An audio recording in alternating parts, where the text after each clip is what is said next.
As we witness in real time the gradual decay of journalistic integrity and the rapid devaluation of film criticism as an art form, one format stands above the rest in uniting the culture.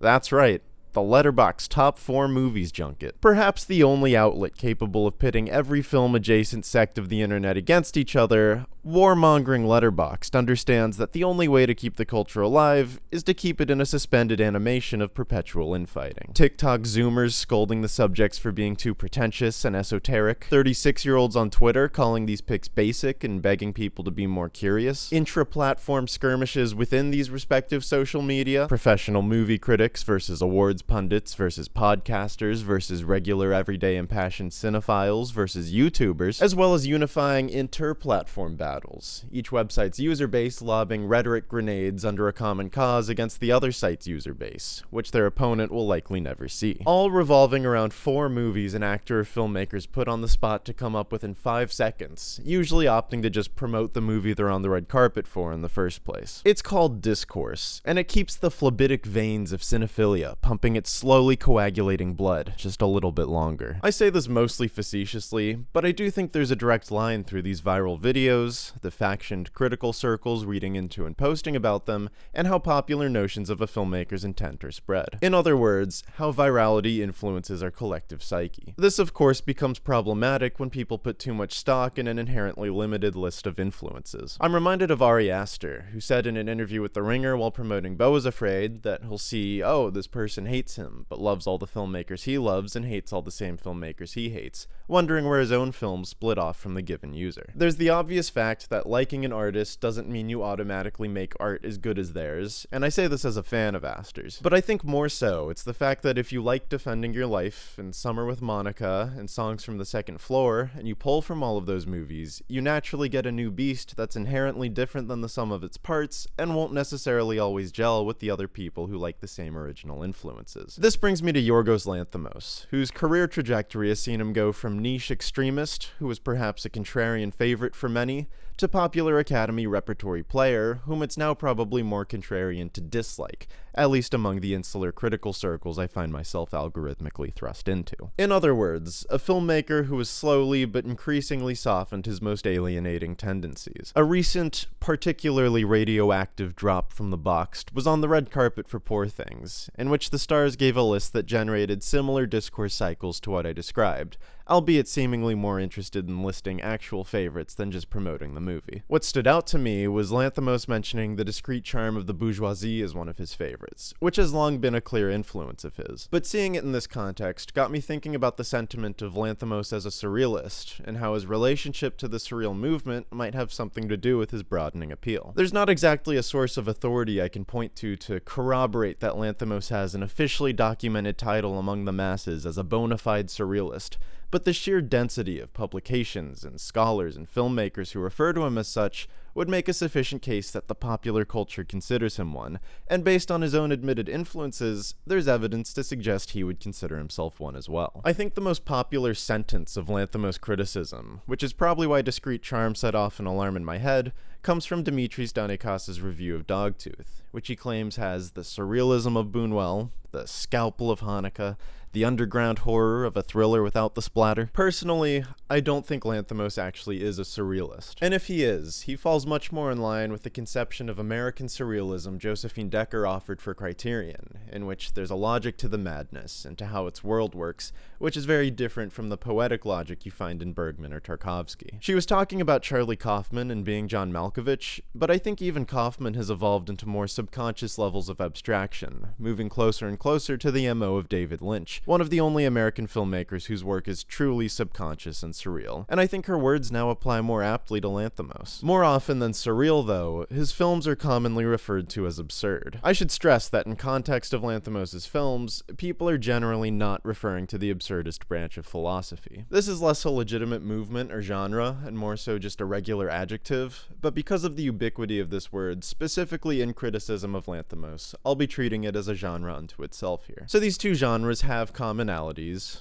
primarily their inclusion of elements that contradict what's normal or natural in the world, and this mutual quality inevitably invites some overlap, tracing back to their common roots in the Dada movement. But I think the difference is that the elements of surrealism that seem counterintuitive to the real world are instead deeply intuitive to the unconscious mind, which Andre Breton refers to as automatism in his Manifesto of Surrealism, where he establishes the defining traits of the movement. The juxtapositional elements of Lanthimos' brand of absurdism, on the other hand, are calculatedly illogical, which is to say logically illogical, formulated from a consciously thinking equation of what are some pillars of the natural and sociological order of the world without which we can reveal some deeper understanding of it. That's where Lanthimos builds his films up from, by his own admission, and that's why I don't see him as a surrealist. I'm not alone in this diagnosis. Max Shaw, for instance, illustrates very eloquently for Salon where Lanthimos branches off from Breton's Manifesto and his departure from automatism, also citing Lynch as an extreme paragon of proper surrealism within the US. Where Shaw branches off from me is that he claims that Lanthimos is still a surrealist despite not falling in line with Breton's definition. He doesn't really provide much evidence to support that claim, which I think in part speaks to a broader trend of trying to contort Lanthimos into a surrealist. He does suggest that after the movement fizzled out, surrealism basically ceased to exist as Breton defined it, but I think there are plenty of filmmakers working today who prove otherwise and still manage to tap into the unconscious. But I think it also emphasizes surrealism's inherent lack of shape or body. If something feels surreal, then why shouldn't it be deemed surreal? Breton even laments the paradox he created in trying to provide tangible parameters to something so amorphous, asking when will we have sleeping logicians. I think the only way to read that is in praise of making claims based on feelings rather than facts or tangible shit. But in doing so, along with everything else in the manifesto, he takes such a violent stance against logic that I just can't in good conscience call Lanthimos a surrealist, even on an emotional level. Despite the parameters of surrealism, despite the qualities of his work that would nauseate Breton, but which still compels so many to argue in favor of his being a surrealist, and despite the pedantry I'm engaging in by arguing the opposite, I see his departure from surrealism and automatism as the defining strength of his work. Like Astor with Ingmar Bergman and Roy Andersson, Lanthimos making a film with a surrealist like Buñuel in mind doesn't mean all the tenets of Buñuel's work will necessarily apply to his own. The satire is there, but the automatistic, stream of consciousness narrative flow is certainly not. And while it's great to see artists wear their influences on their sleeves and be so candid about them, the disposability and apparent exhaustiveness of these letterboxed interviews, as though these 4 movies are the be-all end-all of Lanthimos' influences, bring with them the consequence of Lanthimos effectively boxing himself in, or as I will now regrettably refer to it, letterboxing himself in. So I'm taking it upon myself to communicate how, as I see it, Lanthimos is slowly creeping closer and closer toward the genuinely surreal, which has fostered a series of variables that have resulted in his films becoming more accessible and mainstream, exemplified most clearly in his latest, Poor Things. I never bake commercial breaks into my videos, and they're usually really jarring and disrupt the flow of things. This feels like a good spot to do it, so I'm just gonna...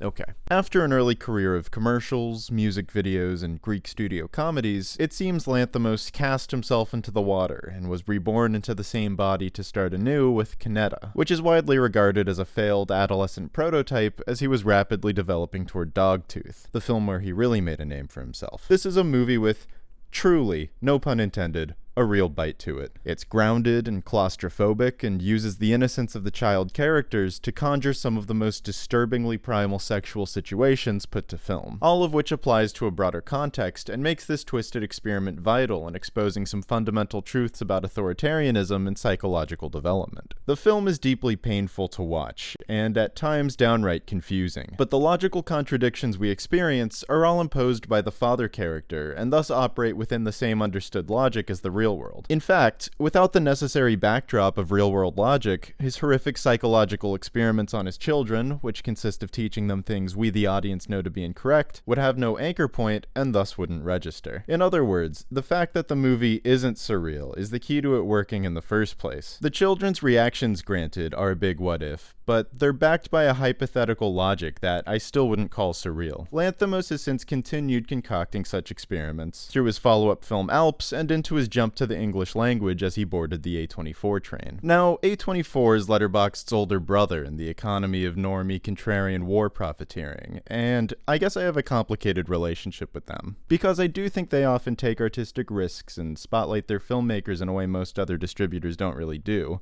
And in general, I would say they use their influence to help the general public acquire a broader taste in movies. They were certainly significant in my own movie upbringing, and I still like most of the stuff they put out. Anyone who's followed this channel probably knows that. But between their hypebeast mode of operations and tendency to bury films without as much commercial appeal as their other acquisitions, which is to say being a business that has to operate like a business, they're stuck in this limbo of populist ubiquity with the veneer of art house scarcity, while taking up real estate that could be occupied by other truly independent productions. They had some claim to being an independent voice in film for a minute there, with less and less claim as the years went by and their films saw more attention from the Academy and other prestige awards shows. But after Moonlight won Best Picture at the Oscars, there was no putting the commercial appeal back in the box. And now they're explicitly looking to expand into action and big IP. Lanthimos as the Lobster seemed to have been picked up by A24 in the golden era, before they entered that new commercial stratosphere. After years of the company gaining momentum and reputability, but only months before it became a proper award season juggernaut. Between this perfect timing and it being his first English-spoken film, The Lobster was the gateway for many Americans into Lanthimos' work, myself included. I was a huge fan, touted it as one of my favorite movies, even as I was aware this was maybe a level 2 default film bro pick,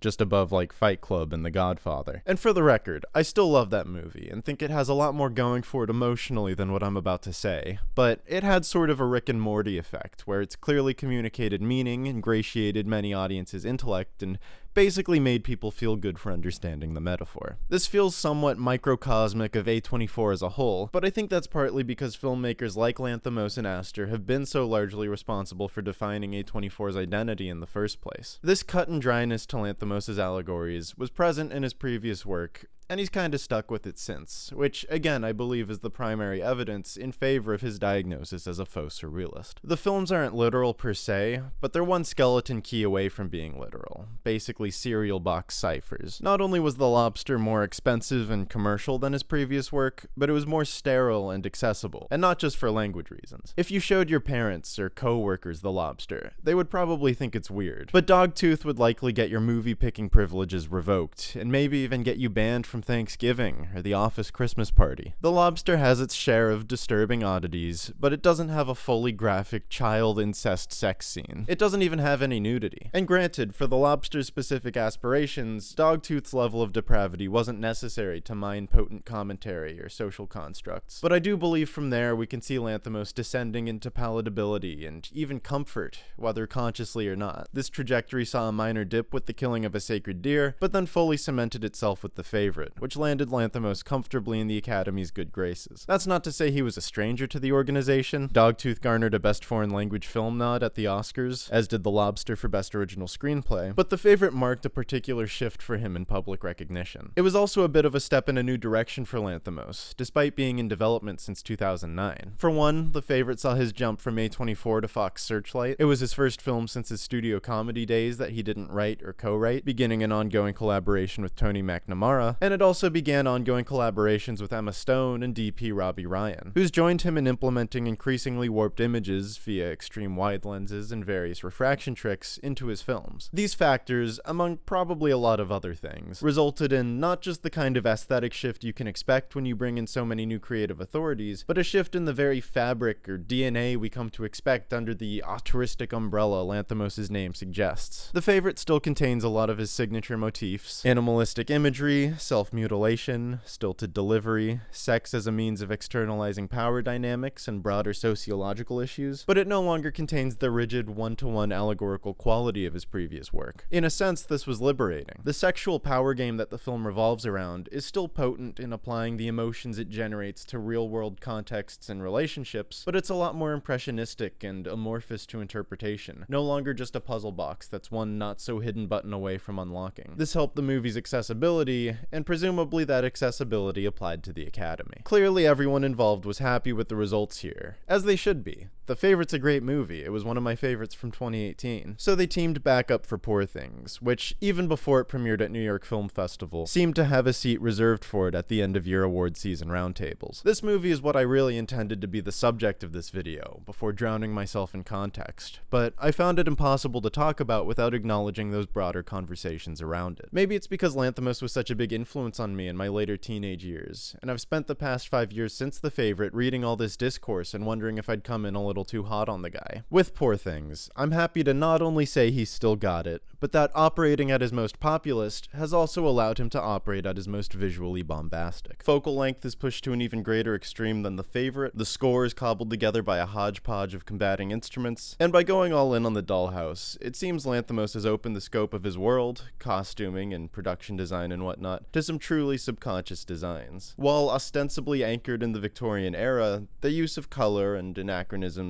seems much more driven by vague emotions, dare I say vibes, than his previous work. It's still very cerebral, but in a milky haze that doesn't quite understand the neurons surrounding it. This is to say it makes emotional sense more than it does logical sense, which is to say it's closer to automatism than anything else he's made. In fact, the flat, two-dimensional CGI of Willem Dafoe's gastrointestinal bubbles, produced by vague industrial machinery, feels lifted straight out of Twin Peaks: The Return's Black Lodge. Maybe that means Lanthimos is just ripping off Lynch now instead of tapping into the truly subconscious, but I think it marks a movement toward the kind of surrealism he's always praised. In moving away from many of the tonal qualities that defined his previous work, Poor Things becomes his most comfortable watch yet. There's an irony to this progression. His films becoming less alienating and transgressive has coincided with him donning more and more unconventional techniques, doubling down on those extreme wide lenses, off-putting color palettes, dysmorphic mise-en-scène, and music, etc. But maybe it's not so ironic after all. The more conventional lensing of Lanthimos' previous go-to DP, Timios Bakatakis, grounded his nightmares in an immediate context, whereas these more off-putting techniques he's developed with Ryan consequently put the sexual depravity in a more abstract environment that's then easier to swallow. It feels less invasive, because more and more his films distance themselves from our world. Dogtooth is realistic to the point that it could happen on anyone's private property to this day. The Lobster and Sacred Deer are very light sci-fi and magic realism, a step away, but still pretty immediate to our world. The Favorite has no fantastical qualities, but the world of Hampton Court, especially as Lanthimos and Ryan frame it, feels more alien to us than anything in The Lobster or Sacred Deer. And Poor Things finally takes place in that roughly Victorian-inspired steampunk fantasy world, which feels completely weightless. I should note, Bakataki's visual approach, which I referred to reductively as conventional lensing, is really going for a sterilized, clinical look. Lanthimos has always approached his characters as subjects in an observation tank, rats and ants he's putting in these fucked up psychosexual scenarios and recording what the results yield, which is what this visual style has been in service of. This ties back to his biggest influence across the board, more so than Buñuel,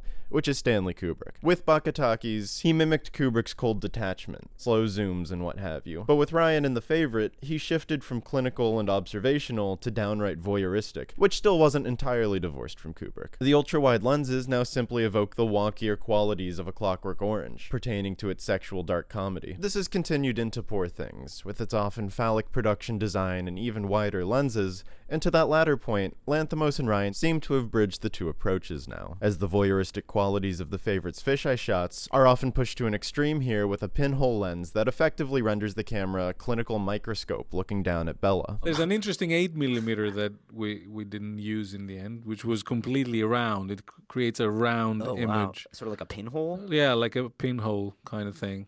It's a shame we didn't use it. Maybe on the next one. This is where the film's supposed surrealism becomes comically literal. Ooh, the camera's a microscope because Bella's an experiment and she's experimenting with the world. The music feels like a dissonant mess of instruments and harmonies that don't go together because she herself is patched together. It feels like it's starting to default to that Lanthimosian one-step removed allegory. It's not as rigid as something like The Lobster, but it all amounts to a somewhat surface-level coming-of-age story of feminine awakening. The stuff on screen might be more surreal surreal and intuitively designed than ever, but the film's mechanics are still very consciously constructed. This leads me to another key factor to this film's lack of bite, which is the very notion of sexual nightmare. Poor Things is perfectly teed up for Lanthimos' go-to lens of sex for examining human relationships and power dynamics, with horror baked into the premise of having sex with someone who quite literally has the mind of a child. I'm sure that's what they counted on being the barrier of entry here, but where in his previous films there's a palpable dose of venom to these darkly comic scenarios, something that feels genuinely bad to watch, Poor Things, easily his most sexually explicit film to date, gleefully plays the nightmare entirely for laughs. This is because it's not really a nightmare at all. It's not even a dream, but a means of awakening Bella to the realities of the world. Sex itself isn't the thing she's learning, but it sparks the awakening and later provides a gateway into learning about inequality and philosophy and socioeconomic ideology. As I mentioned, this enlightenment is often a bit surface level or one note, often resorting to, as Beatrice Loyaza calls it in her piece for Film Comment, humdrum feminism. Loyaza and Angelica Jade Bastien and Adam Naiman and many other critics who were insightfully but decidedly not fans of this film have commented on its unchallenging liberal sensibilities. But not only is the sentiment of Bella's awakening one note, but so too are the characters she encounters throughout this picaresque. Each a paragon of a separate ideology, they once again walk the line of sort of being metaphorical to represent an entire school of thought,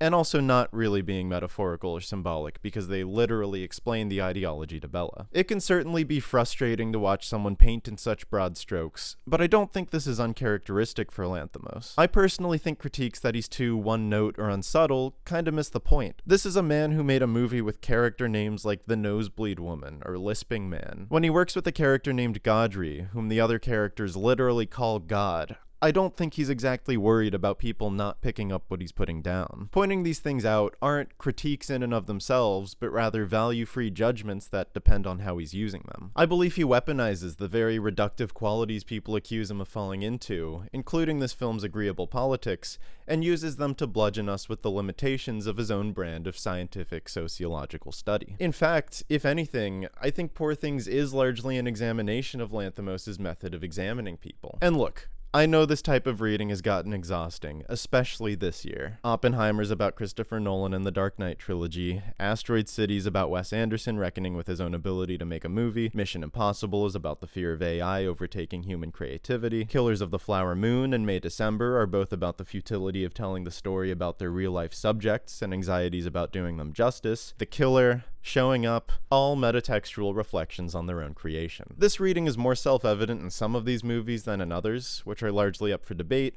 and part of it has to do with my, and many others, default mode of interpretation. If I say auteur theory one more time this year, my brain is gonna pop. Good thing it's the end of December because it'll probably come up in the next video. But that all being said, I do still think this reading applies to Poor Things. As I said, Lanthimos sets his films up like lab observations. He puts his characters in these experiments that consist largely of sexual reward and punishment, which in turn reveal other details about these characters and the world. But there is an inherent limitation to this mode of study, which he acknowledges, and we as an audience are called on to fill in the cracks and find the humanity in between. Throughout Poor Things, Bella obtusely applies scientific jargon and a desire for empirical evidence to her education on humanity, which eventually proves not entirely fruitless, but only productive in how she's able to read between the scientific method. Lanthimos's, Bella's, and God's experiments alike all revolve around animals. From the human minds and animal bodies of the lobster, to God's duck dogs and other Frankenstein animals, to the climactic experiment of this movie, in which Bella reverses the lobster concept and puts an animal brain in a human body. Naiman called this cinematic clout chasing in his piece on the film, but this is one of Lanthimos's most consistent motifs, and the fact that Poor Things as source material slots into it so seamlessly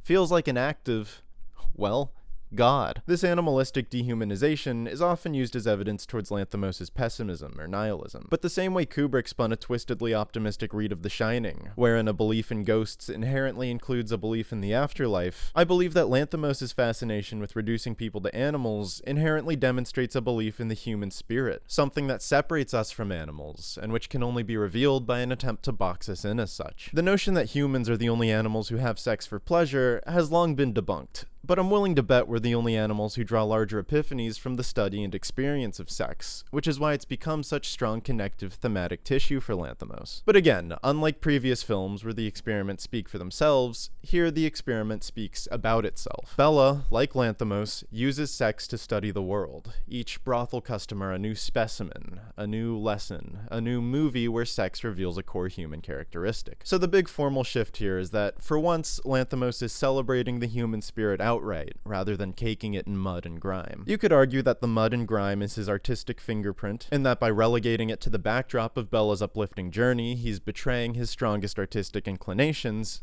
but I think it's a refreshing change of pace. For one, I think the dehumanizing bubble could only expand so much with each film until it burst, so swinging tonally in another direction sidesteps that pitfall, but I also think there's something twistedly sincere about this reversal. In his experiments, Lanthimos has conditioned us so much to expect pain and tragedy that when he instead gives us a hug in the form of uplifting comedy, it feels wrong. Lanthimos is just as counterintuitively paternal as Defoe's God, overbearing and manipulative in certain ways, but ultimately looking out for our best interests and concerning himself with our growth as people. This brings me back to the question of surrealism and absurdism. With Poor Things, there is more of a case than ever of it being surreal, of a liberation from rigid consciousness in favor of letting the world breathe and form purely on intuition. There's also more of a case than ever of it being literal, of only being an allegory insofar as we instinctively mine universality from the specific in every story. But then in being so simplistic and universal, there's then ironically a case to be made of it being more allegorical than ever, not just representing female enlightenment, but human enlightenment as a whole. But as a journey of self-discovery, of donning new philosophies and cinematic techniques alike, employing them in service of nothing specific but the sheer joy of being able to employ them at all, I think Poor Things is above all else a moment of formal full circle for Lanthimos, of form meeting function, of absurdism